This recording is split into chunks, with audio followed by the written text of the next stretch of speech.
Here is how to clear your past activity on Instagram. So businesses can share their data and activity with Instagram and Facebook. If you don't want this to happen, you can clear the data and disconnect your accounts.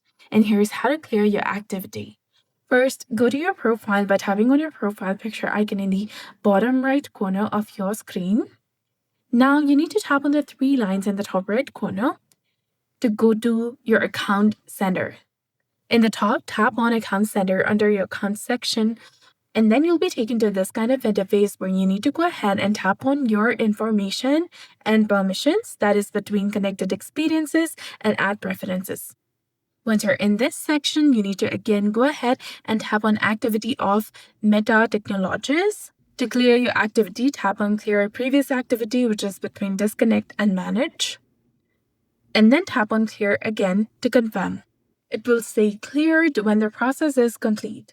So that's it for this video. I hope you found this video helpful. If you did, please like, share, and subscribe. Thanks for watching.